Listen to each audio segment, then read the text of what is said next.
Hello everyone, welcome back to my YouTube channel Concept Clear Classes.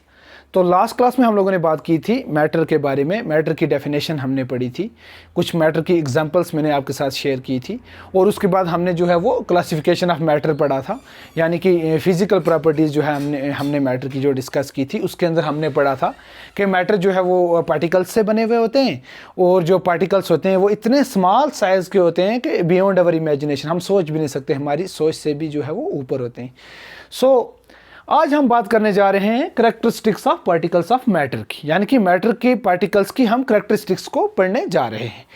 तो अगर हम characteristics के अंदर बात करें तो हमारे पास अगर हम मैटर की बात करें तो हमारे पास इनफ स्पेस होती है। पार्टिकल्स जो होते हैं मैटर के, उनके बीच में इनफ स्पेस होती है। मैं आपको समझाता हूँ कैसे। फॉर एग्जांपल आप चाय बना रहे हो, चाय के अंदर आप पानी डालते हो, पानी के पार्टिकल्स होते हैं। उसके बाद आप दूध डालते हो, दूध के पार्टिकल्स होते हैं। चीनी डालते हो, चीनी के पार्टिकल्स होते हैं। और एंड देन चाय डालते हो, चाय के पार्टिकल्स जो आपस में सारे के सारे पार्टिकल्स जो है वो मिक्सअप हो जाते हैं, यानी कि जो है वो इवनली डिस्ट्रीब्यूट हो जाते हैं, मिक्सअप हो जाते हैं, और हमारे पास जो है वो इंटरमिक्स हो जाते हैं, यानी कि जिसको हम कहते हैं कि पार्टिकल्स जो है मैटर के, डिफरेंट मैटर के पार्टिकल्स जो है वो आपस में इंटरमिक्स हो जाते हैं। यानी कि जो पार्टिकल्स होते हैं मैटर के, उनके बीच में इनफ स्पेस होती है, पार्टिकल्स ऑफ मैटर के बीच में इनफ स्पेस होती है हमारे पास। और यानी कि अगर आप देख लीजिए, आप अगर साल्ट सॉल्यूशन बनाएं तो पानी के पार्टिकल्स और पानी के बीच में अगर साल्ट डालें तो पानी के और साल्ट के पार्टिकल्स आपस में इंटरमिक्स कर जाते हैं। डेटोल को अगर आप पानी के अंदर डालें, डेटोल की लिक्विड पार्ट ऑफ डेटोल, यानी कि जो लिक्विड डेटोल होता है, उसको अंदर अगर आप पानी के अंदर डालें, वो भी अच्छे से पानी के पार्टिकल्स के साथ मिक्सअप हो जाता है। अगर आप नींबू पानी बनाएं तो उसके अंदर भी आप देखें पानी के पार्टिकल्स, नींबू जो आपने लेमन डाला, लेमन जूस, उसके पार्टिकल्स, चीनी के पार्टिकल्स मिक्सअप हो जाते हैं, यानी कि मिक्सअप होके इवनली डिस्ट्रीब्यूट हो जाते हैं पानी के अंदर। That's it. सो अगर हम पार्टिकल्स ऑफ मैटर की बात करें तो वो अगर देखें मैटर के जो पार्टिकल्स होते हैं वो कंटिन्यूसली मूव करते रहते हैं, यानी कि मोशन में रहते हैं। यानी कि कोई भी चीज़ जो मोशन में होती है, यानी कि मूव कर रही होती है, मोशन में होती है, उसकी कुछ एनर्जी होती है, उस एनर्जी को हम बोलते हैं kinetic energy. Very very important. यानी कि काइनेटिक एनर्जी क्या हो गया?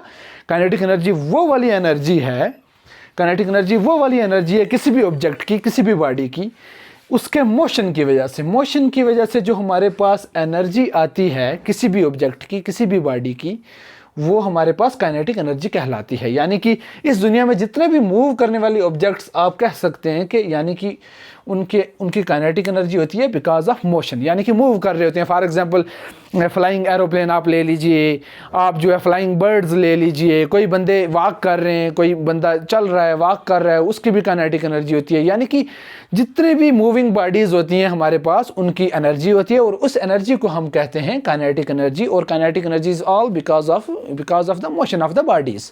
ओके, सो यानी कि जो पार्टिकल्स होते हैं मैटर के, इनकी भी एक एनर्जी होती है, और उस एनर्जी को हम काइनेटिक एनर्जी कहते हैं। और एक वेरी इंपॉर्टेंट पॉइंट यहाँ पे, अगर आप टेम्परेचर इंक्रीज करेंगे तो हमारे पास टेम्परेचर इंक्रीज करने से क्या होगा? काइनेटिक एनर्जी भी पार्टिकल्स की इंक्रीज होगी। Very important point. यानी कि काइनेटिक एनर्जी और टेम्परेचर आपस में डायरेक्ट रिलेशन में हैं।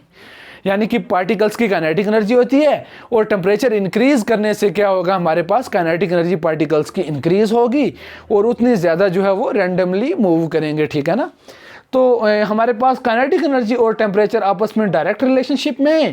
टेम्परेचर बढ़ाएंगे, काइनेटिक एनर्जी बढ़ेगी पार्टिकल्स की। टेम्परेचर कम रखेंगे, काइनेटिक एनर्जी पार्टिकल्स की कम रहेगी, यानी कि कम जो है वो, यानी कि मोशन जो है वो उनका रिड्यूस होगा। अगर काइनेटिक एनर्जी ज़्यादा है, टेम्परेचर ज़्यादा है, यानी कि ज़्यादा जो है वो तेज़ी से पार्टिकल्स मूव कर रहे हैं। अगर आपका टेम्परेचर कम है तो काइनेटिक एनर्जी कम होगी, यानी कि पार्टिकल्स जो है वो थोड़ा आहिस्ता जो है वो धीरे धीरे मूव करेंगे।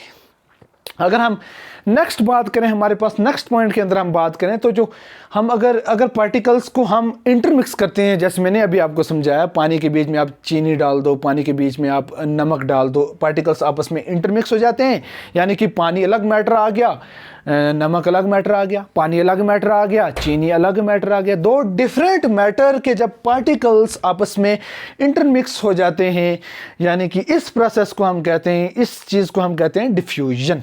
यानी कि पार्टिकल्स का आपस में इंटरमिक्स कर जाना, दो डिफरेंट टाइप्स के मैटर के पार्टिकल्स का आपस में इंटरमिक्स कर जाना, इसको हम कहते हैं डिफ्यूजन।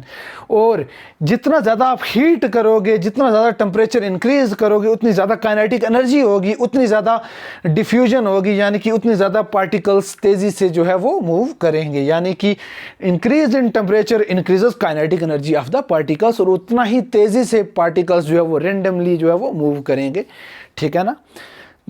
उसके बाद अगर हम देखें तो कुछ हमारे पास ऐसा यूनिट्स हैं, आप ये नोट कर सकते हैं, इंपॉर्टेंट पॉइंट्स ही ऐसा यूनिट भी पूछते हैं एग्जाम्स के अंदर। तो ऐसा यूनिट जो, अगर हम ऐसा यूनिट का मतलब होता है इंटरनेशनल सिस्टम ऑफ यूनिट्स, यानी कि कोई भी साइंटिफिक मेजरमेंट्स करने के लिए, चीज़ों को नापने के लिए साइंटिफिकली एक हमारे पास एक यूनिट होती है, उसका नाम है SI यूनिट। और SI का मतलब हो गया इंटरनेशनल सिस्टम ऑफ यूनिट्स। तो SI यूनिट अगर हम मास की देखें, अगर SI यूनिट की बात करें मास की, तो हमारे पास वो किलोग्राम आ जाती है। नोट डाउन कर लें आप इसको अपनी नोटबुक के ऊपर।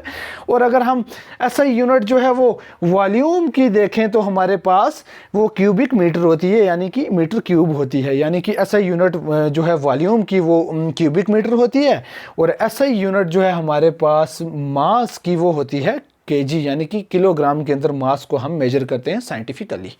सो एक और करैक्टरिस्टिक्स आती है हमारे पास मैटर की, एक और करैक्टरिस्टिक्स आती है, यानी कि particles of matter they attract each other. ये भी एक हमारे पास करैक्टरिस्टिक है मैटर की। Particles of matter they usually attract each other. Okay, एक दूसरे को अट्रैक्ट करते हैं, एक फोर्स के साथ अट्रैक्ट करते हैं एक दूसरे को। सो ये भी एक इम्पॉर्टेंट प्रॉपर्टी है मैटर की।